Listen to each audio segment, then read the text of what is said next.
안녕하세요. 오늘 또 주님의 말씀의 은혜 안에서 승리하시기를 축복합니다. 오늘 우리에게 주신 하나님의 말씀은 이사야서 59장 9절로부터 15절 상반부까지입니다. 제가 봉독하겠습니다. 그러므로 정의가 우리에게서 멀고 공의가 우리에게 미치지 못한즉 우리가 빛을 바라나 어둠뿐이요 밝은 것을 바라나 캄캄한 가운데 행함으로 우리가 맹인같이 담을 더듬으며 눈 없는 자같이 두루 더듬으며 낮에도 황혼때같이 넘어지니 우리는 강장한 자 중에서도 죽은 자 같은지라. 우리가 곰같이 부르짖으며 비둘기같이 슬피 울며 정의를 바라나 없고 구원을 바라나 우리에게서 멀도다. 이는 우리의 허물이 주의 앞에 심히 많으며 우리의 죄가 우리를 쳐서 증언하오니 이는 우리의 허물이 우리와 함께 있음이니라. 우리의 죄악을 우리가 아나이다. 우리가 여호와를 배반하고 속였으며 우리 하나님을 따르는 데에서 돌이켜 포악과 패역을 말하며 거짓말을 마음에 잉태하여 낳으니 정의가 뒤로 물리침이 되고 공의가 멀리 섰으며 성실이 거리에 엎드러지고 정직이 나타나지 못하는도다. 성실이 없어짐으로 악을 떠나는 자가 탈취를 당하는도다. 아멘. 네, 정의는 나로부터 라는 말씀의 제목을 가지고 오늘 본문을 함께 생각하고자 합니다. 지금은 좀 뜸해진 것 같은데 예전에 한 10여 년 전쯤에 정의란 무엇인가 하버드 대학교의 마이클 샌델이라는 교수님이 쓰신 책이 한참 이 사회에 인기가 있었던 사람들의 관심을 끌었던 그런 책이 있었습니다. 근데 어떤 분이 그런 얘기를 하시더라고요. 이렇게 정의란 무엇인가, 또 이 정의에 대한 말이 그만큼 많이 사람들에게 회자되는 이유, 또 정의에 대해서 사람들이 관심이 많은 이유는 그만큼 우리 사회가 정의롭지 못하기 때문이 아닐까, 뭐 그런 역설적인 말씀을 하십니다. 네, 우리가 뉴스를 보거나 또 신문에서 또 온라인을 통해서 이렇게 보는 소식들을 보면 좀 암담할 때가 있습니다. 내부 고발자가 오히려 박해를 당하고 또 아무런 힘없는 어린 아이들 또 정신지체자들이나 이런 사람들 또 연약한 여성들이 어떤 성적인 추행을 당한다든지 또 이렇게 가난한 사람들이 약한 사람들이 또 억압을 받고 있는 그런 모습들이 우리 사회에 많이 나옵니다. 뭐 또 거꾸로 얘기하자면 그만큼 사회가 또 투명해지고 정의에 대한 갈망이 있기 때문에 또 그런 부조리나 또 부정한 모습들이 또 잘 드러난다고 볼 수도 있겠죠. 네, 참 쉽지 않습니다. 우리 사회가 정의로운지 정의롭지 못한지. 근데 따지고 보면 항상 그 정의로운 것과 정의롭지 못한 것이 항상 우리 사회 안에는 공존하는 것 같습니다. 그런데 또 그보다 한참 전에 우리 정의사회 구현, 아마 이 단어가 귀에 익숙하시다면 좀 오래 전부터 사신 분들이겠죠. 네, 그 전두환 대통령 불법적인 쿠데타로 정권을 잡고 또 광주 시민들을 학살하고 그게 권력을 쥐어잡았던 전두환 대통령이 국정의 목표로 내세웠던 것이 정의사회 구현이었습니다. 정의를 많이 부르짖었습니다. 그러나 실제로 그 시대에 정의로웠는가? 그러나 정의롭지 못한 그런 사회였던 것 같습니다. 왜냐하면은 바로 그 대통령 주변에 또 친인척들을 중심으로 이 대형 권력 비리 사건들이 참 많이 있었습니다.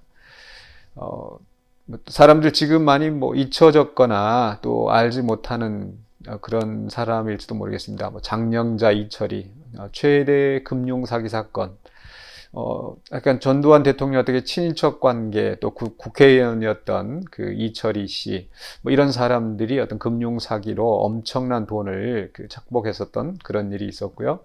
또 전두환 대통령의 동생 새마을운동 중앙본부 그 비리로 수십억의 그 횡령 또 뇌물 또 이런 사건들이 있었습니다. 무엇보다도 그 전두환 대통령 자신이 그 불법 비자금 뭐 한 9,500억이라고 얘기를 하더라고요. 거의 1조에 가까운. 지금 1조 하면은 그렇게 글쎄요. 어차피 큰 돈은 큰 돈이죠. 근데 그 당시에는 더 엄청난 큰 돈이었을 겁니다. 그런데 그런 돈을 불법 비자금을 형성을 하고 또 그렇게 권력을 유지하려고 했었던 그런 사람인데 겉으로는 이 정의사회 구현, 정의를 가장 많이 부르짖었던 사람입니다. 정의를 많이 이야기하지만 또 정의롭지 못한 사회, 참 그런 속에서 또 힘없고 또 가난한 사람들은 더 많은 서름과 또 고통을 겪을 수밖에 없었습니다. 뭐 정치 이야기를 하자는 건 아니고요.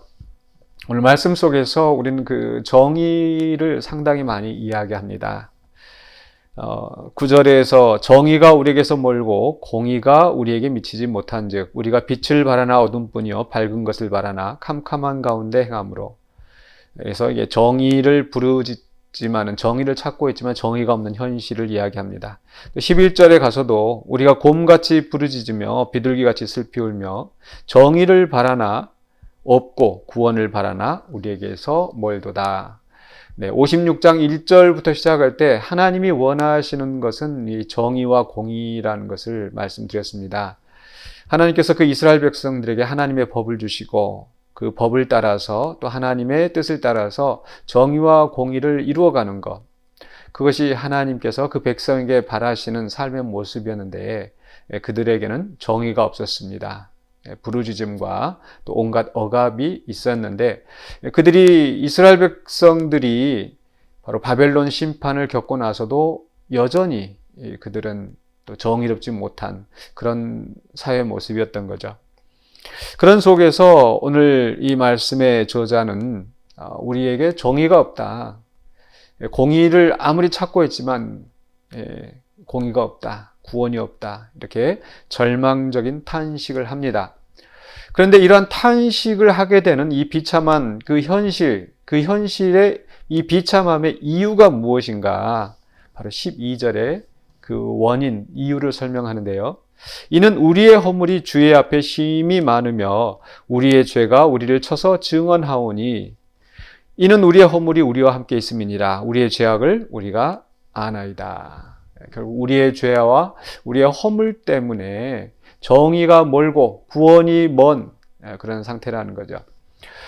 이 백성들이 하나님 앞에 온전한 정의를 실행하지 못하였을 때 하나님께서 이방 민족을 들어서 그들을 침략하게 하십니다. 그들은 자기들이 생각하기에 더 악한 그런 그 민족들에게서 또 이방신을 섬기는 그런 이방인들에게서 또 그대의 지배를 받고 그대의 억압 속에서 탄식하는 겁니다. 물론 바벨론 포로에서 돌아왔지만 여전히 또 페르시아 제국의 지배 아래서 또 그들은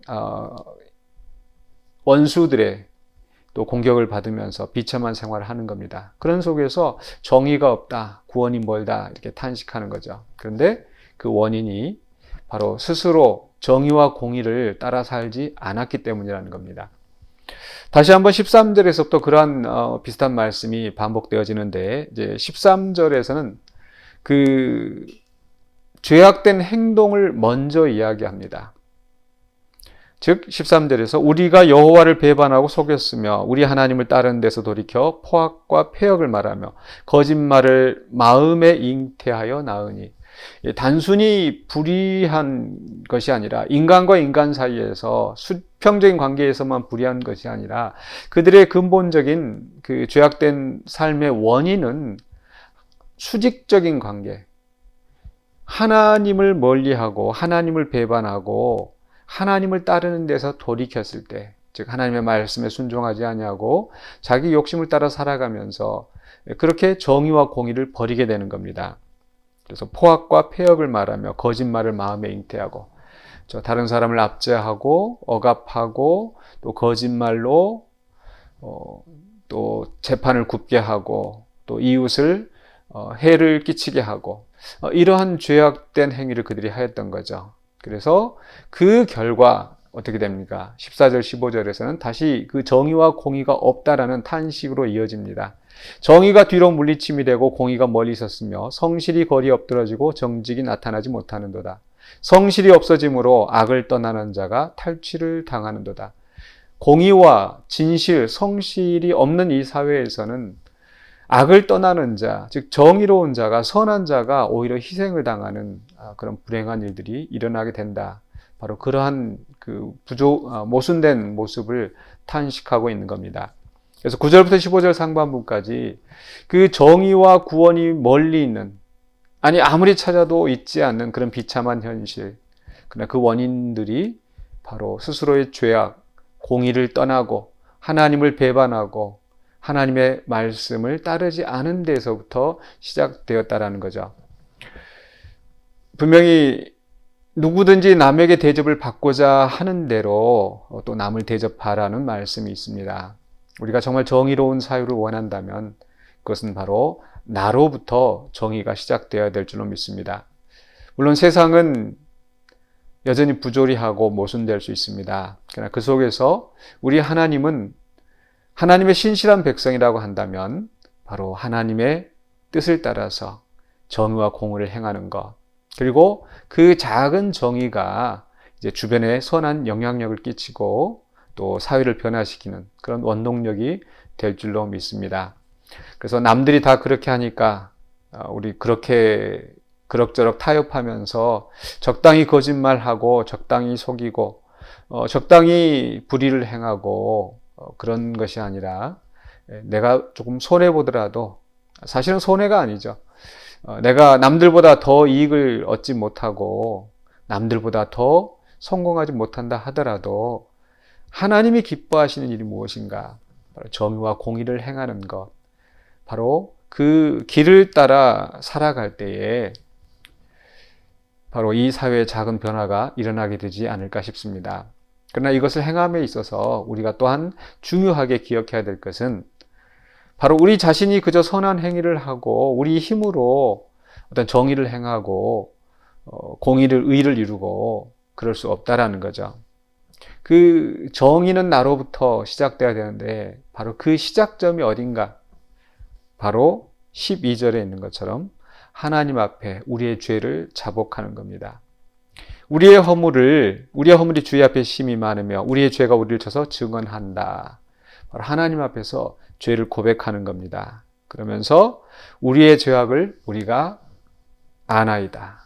하나님, 내가 범죄하였습니다. 내가 잘못하였습니다.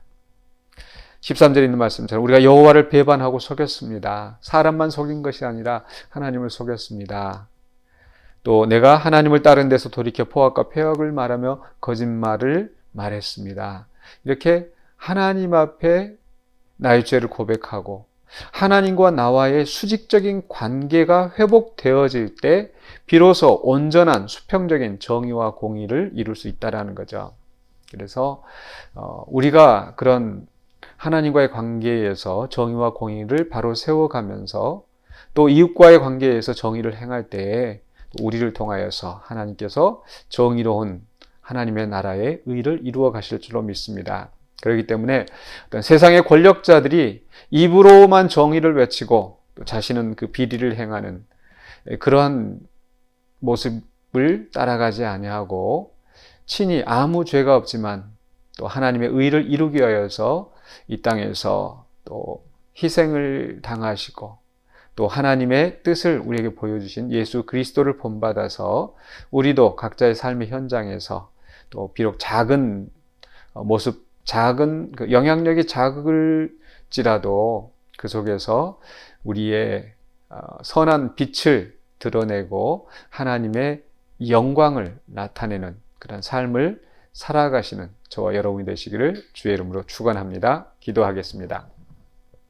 거룩하신 아버지 하나님 은혜를 감사합니다. 비록 우리가 이 사회를 보면서 어둡고 또 죄악된 그런 모습 속에서 절망합니다. 그러나 우리가 다른 사람들을 손가락질하고 다른 사람들을 비방하고 정죄하는 것이 아니라 먼저 우리 자신을 돌아보기를 원합니다.